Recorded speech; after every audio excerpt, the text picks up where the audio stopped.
എന്നാൽ നാഗരികത എത്തിനോക്കിയിട്ടുപോലുമില്ലാത്ത കാടന്മാരുടെ കൂടാരമായിരുന്ന അറേബ്യയിൽ അന്ധകാരം മായാൻ തുടങ്ങിയത് പൊടുന്നനെയായിരുന്നു.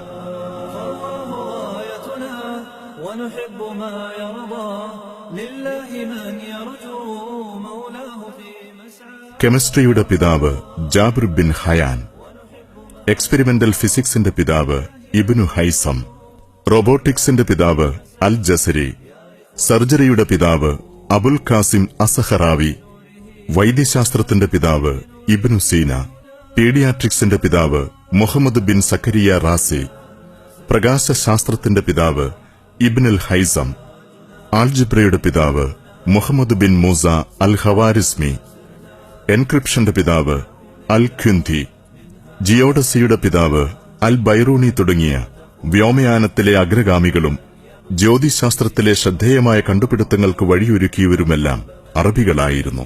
ആദ്യത്തെ യഥാർത്ഥ ശാസ്ത്രജ്ഞൻ എന്നറിയപ്പെടുന്നത് പോലും മധ്യകാലഘട്ടത്തിൽ ജീവിച്ച ഇബ്നുൽ ഹൈത്തം എന്ന അറബ് ശാസ്ത്രജ്ഞനാണ്. യൂറോപ്പിന് ശാസ്ത്രം സംഭാവന ചെയ്തത് അറബികളായിരുന്നു. അന്ന് യൂറോപ്പ് ജീർണാവസ്ഥയിലായിരുന്നു. ഇന്ത്യയും വർണ്ണാശ്രമ ധർമ്മങ്ങളും ജാതി വിഭാഗങ്ങളും കാരണം ജീർണിച്ചു പോയിരുന്നു. ചൈനയിലെ പഴയ ചക്രവർത്തിമാരുടെ കാലം കഴിഞ്ഞതിന് ശേഷം ചൈനയിലും ഏതാണ്ട് സാംസ്കാരികമായ ഒരു അപചയം സംഭവിച്ചിരുന്നു.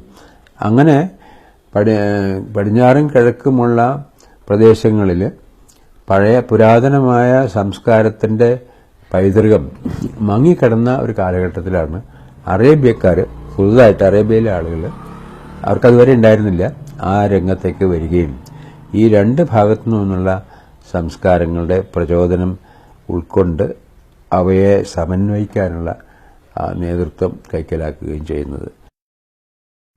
ഊഷരഭൂമിയിൽ ഊഷരഹൃദയവുമായി ജീവിച്ച അറബ് ജനതയിൽ തന്നെയാണ് ആൾജിബ്രയും അൽഗോരിതവും ആൽക്കെമിയുമെല്ലാം ഗവേഷണം ചെയ്ത് നിർമ്മിച്ചെടുത്ത് ആധുനിക ശാസ്ത്രത്തിന്റെ അടിസ്ഥാന ശിലകൾ പാകിയ ശാസ്ത്രപ്രതിഭകൾ ഉണ്ടായിത്തീർന്നതെന്നത് അത്ഭുതമല്ലേ? ആൾജിബ്രയില്ലാതെ ആധുനിക ഗണിതശാസ്ത്രവും ഭൌതികശാസ്ത്രവുമില്ല.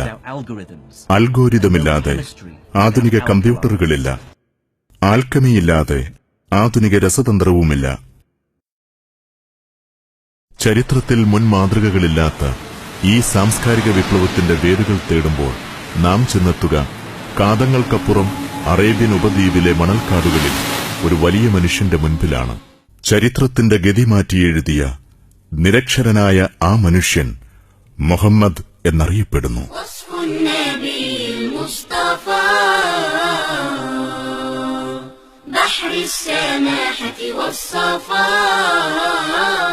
ചരിത്രത്തിന്റെ പൂർണ്ണ പ്രകാശത്തിലാണ് പ്രവാചകൻ ജീവിച്ചിരുന്നതെന്ന് പ്രമുഖ ചരിത്രകാരൻ ഫിലിപ്പ് ഹിറ്റി വിശദമാക്കുന്നു. മറ്റ് ദാർശനികരുടെ മേൽ ആരോപിക്കപ്പെട്ടതുപോലെ അനുയായികളോ ചരിത്രകാരന്മാരോ നിർമ്മിച്ചെടുത്ത പൊലിപ്പിച്ച കഥകളല്ല അദ്ദേഹത്തെപ്പറ്റി എഴുതപ്പെട്ടവ. AD 570 അബ്ദുള്ള ആമിന ദമ്പതികളുടെ മകനായി മക്കയിലെ ഖുറൈശ് ഗോത്രത്തിലാണ് പ്രവാചകൻ ജനിച്ചത്. മാതാപിതാക്കളുടെ പെട്ടെന്നുള്ള വിയോഗത്താൽ തീർത്തും അനാഥനായ അദ്ദേഹം പിന്നീട് പിതാമഹന്റെയും പിതൃവ്യന്റെയും സംരക്ഷണത്തിൽ വളർന്നു.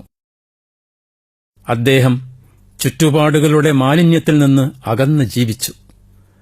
മതപരമായ ചട്ടക്കൂടുകളില്ലെങ്കിൽ കൂടി തിന്മകളോട് അദ്ദേഹത്തിന് നീരസമായിരുന്നു.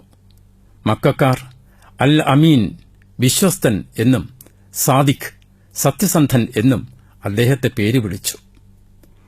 25ാമത്തെ വയസ്സിൽ തന്നെക്കാൾ പ്രായം കൂടിയ ഖദീജ എന്ന വിധവയെ ജീവിത സഖിയാക്കി.